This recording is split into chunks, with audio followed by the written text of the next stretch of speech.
What's up everybody, Ben here, back in the crew 2. Today I'm doing something a little bit different. I was talking to somebody, let's see, Shastunos commented on my crew 2 video, said, why aren't you playing with your wheel? I have a Logitech G27, said, well, you know, it probably won't feel good, I like to fly planes and bikes, but then I got to thinking, why not try it? So hence the weird camera angle. This is odd for me. I'm having to look back to look at you. So you can see my wheel, you can also see my screen, which is a bit weird.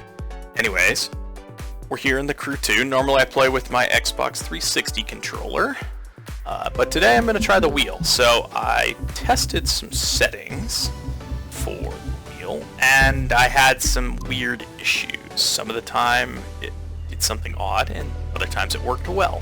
But first off, force feedback is kind of wonky in this game. It's not great. There's no Project Cars or set, of course, an R factor. It's none of those, right? Yeah. I have it set to about 80%. Unfortunately, there's no actual values here, so a bit up here. That seems to do the trick for me. The gearbox is set to sequential. I could turn the H pattern on if I wanted to. Unfortunately, I'm not sure why it doesn't allow me to adjust the wheel range. What this issue is, I have no idea. I don't know how to fix it. What I did do is I made the steering linear. So if you don't know what steering linearity is, it's basically when I turn the wheels move the same amount. If it's non-linear, the more you turn the wheel, they'll be slower and then they'll go faster. If I have it this parabola like this, right? So if I turn there, I don't get a lot of rotation until the very end. I don't like that. It's not steady. And the other way around, I get a lot of rotation and then very little at the end of the turn. I like a linear steering rack, so I have it set to linear here. This highest setting, I actually was running it all the way here. That's when you get to the end of the rotation, you're at your highest steering angle. It was a little slow. I popped it down here to this point so that about 360 degrees of rotation. A little off there. That's our highest steering angle. You can adjust this to how you want. This is probably the thing that's going to be the most feel, give you the best feel in terms of, am I being very twitchy, or do I need to turn the wheel way too much to get the kind of steering that I need? Remember that this full is like full steering lock, so that's veering off to the side, going in a circle basically, turning around in a car park. The dead zone I have turned off. I don't have any dead zone on the wheel. That leads to very minuscule inputs. You can see that even tiny little adjustments here are causing some steering angles. So at high speeds, that might lead to a lot of kind of twitching to stay in a straight line. If you find that you don't like that, you can add one click of dead zone, and that'll help eliminate some of that. But it'll make turning at lower speeds require more input. I have it off. That's just my personal preference.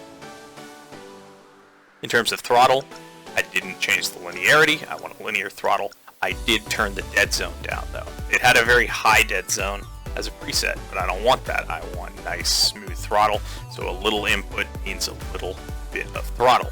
If you turn the dead zone way up, that means you have to push the pedal quite a bit until you get throttle, and then you don't have very much control over it. It's either on or off basically. So I have it down here. Again, same thing with the brakes. Less dead zone gives you a longer brake pedal. Again, linear. And finally the clutch. I haven't used the clutch. Again, dead zone is very, very high. I'll test that out in a future video, but right now I'm not driving with an H pattern because most of the cars that I'm going to drive are with paddles anyways. So there you have it. Those are the in-game settings.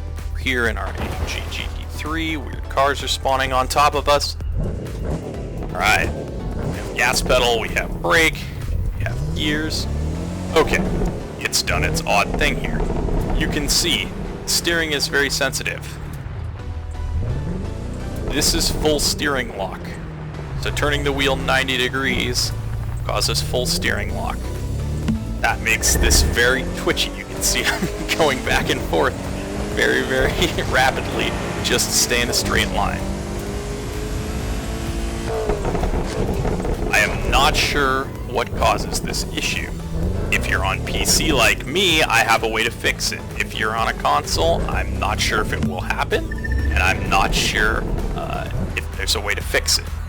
I don't like only 90 degrees of steering angle. That just doesn't work for me.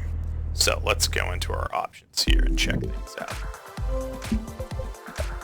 Okay, we have our wheel controls here. I've set it up in a custom way. I'm gonna go back and see if this fixes it. Oh, still got that. My thought is that using the controller somehow affects that level of wheel speed. The best way I've found to fix this is to actually Alt-Tab out of the game. You go to your Logitech Profiler and go to Properties and Settings. You can see I've set it for 266 degrees of rotation, and I have it to allow game to adjust settings unclicked. I don't know why, but this doesn't have any impact in the Crew 2. So there's no soft lock, there's no anything. I can clearly go past that. But just click OK. We can go back in. And hopefully all our problems are solved.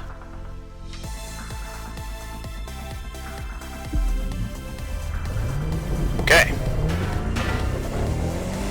Now you can see that the steering is slower. To the end of this bridge here, and then I can give you a turn.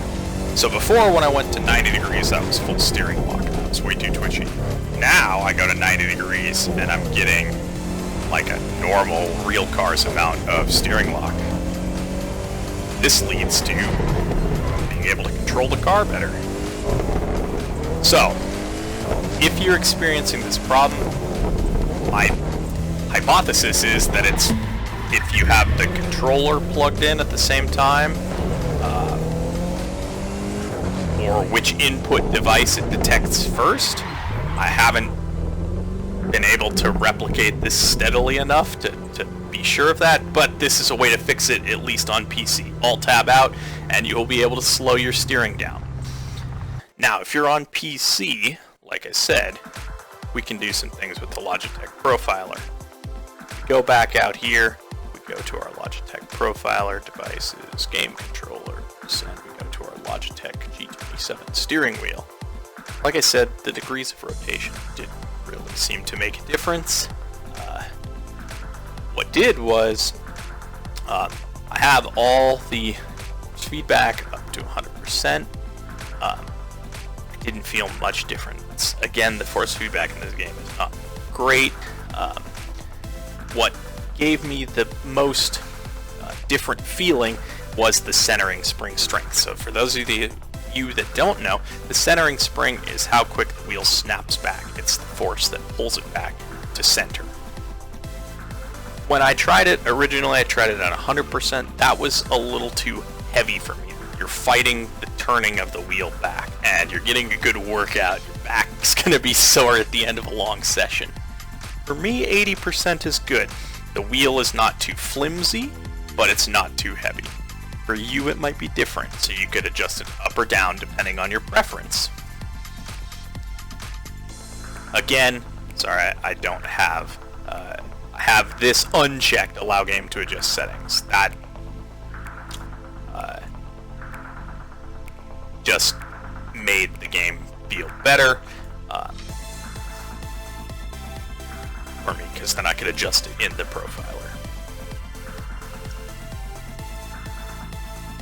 So there we have it.